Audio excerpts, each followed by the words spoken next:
Holmeswood, we are finally here. I was just looking at my desk a little bit ago and found the document that Haas and Miller compiled back in 2009 that talked about various possibilities about renovation here around our church building. 2009, and now it's 2021. We are finally moving forward with the spaces of renovation. So this Sunday, don't forget that when you come to the church at 9 a.m., first we have BFGs, our small groups. And then at 10:15 is our worship service. So this coming Sunday is when the schedule swaps. 9 a.m. BFG small groups, 10:15 worship services.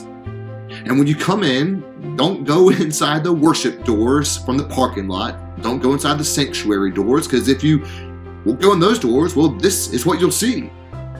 All the pews are already gone. When you come into the church building, go to the office entrance. We'll have signs up there welcoming you to that space. When you come at 9 o'clock, go to BFG, and then after BFG will be the time of worship. Remember that during this time of renovation, we have 3 different spaces for worship that will take place. The first space is that of the fellowship hall. Fellowship hall is where you will have the music will be the live experience, and the sermon and the spoken words will all be streamed into the fellowship hall. So if you want to have the live experience of the music, go to the fellowship hall. The next space is the prayer garden. The prayer garden is where the spoken word, the sermon and prayers and readings will take place. All of that will be live, and everything else, the music, will be streamed into the prayer garden. Finally, we've created another space. This space is what we're calling the living room.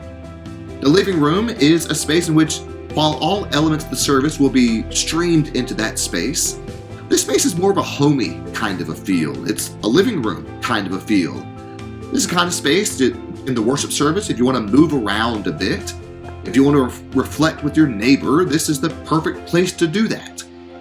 So you have one of 3 options, and what we're going to ask you to do is for that week, when you choose a space to participate in worship, stay in that space. Don't go, when the music begins, don't start in the fellowship hall and then physically move to the prayer garden for the sermon and then go back to fellowship hall for music. Just stay where you are. And next week, if you want to try a different space, we'll try another space the following week or the week after. What we have is a specific number of chairs in each of the spaces. For the fellowship hall where the music is, we have 63 chairs. 63.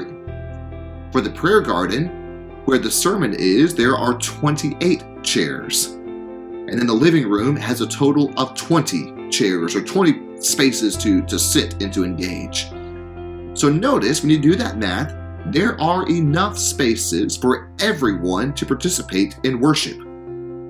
Because COVID-19 is real, because COVID-19 is still here, we're not planning to add more chairs to each of those spaces. So if you come in on a Sunday morning and one of the spaces is full, just try another spot.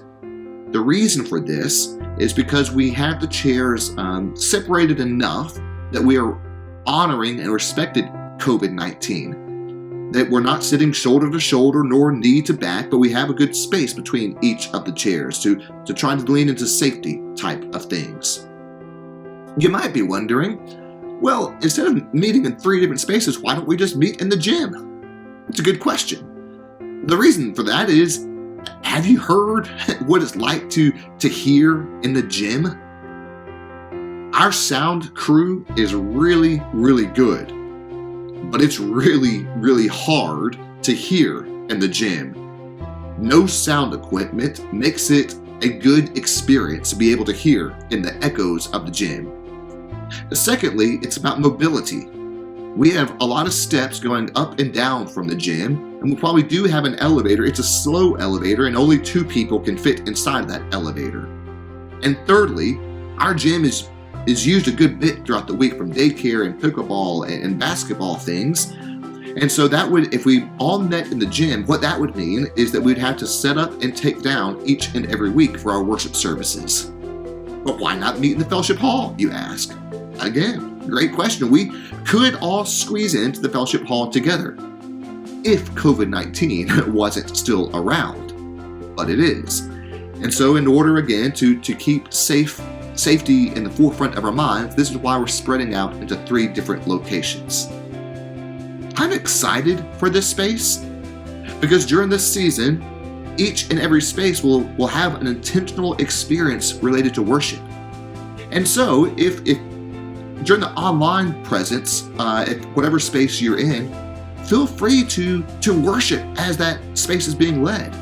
So if you're in the prayer garden where the sermon is and the music is playing, sing well, sing in that space. And if you're in the fellowship hall while the sermon is being streamed, take notes, reflect a bit, listen to the prayers, engage your soul in that space. Because we are leaning deeply into an incarnational Christ. Christ is all around us, which is to say that goodness and sacredness is all around us. We are here, my Holmeswood. We are finally here. I look forward to seeing you this coming Sunday. Again, 9 a.m. is small groups, 10:15 is worship. I look forward to worshiping the inclusive and resurrected Christ alongside of you. I look forward to seeing you on Sunday.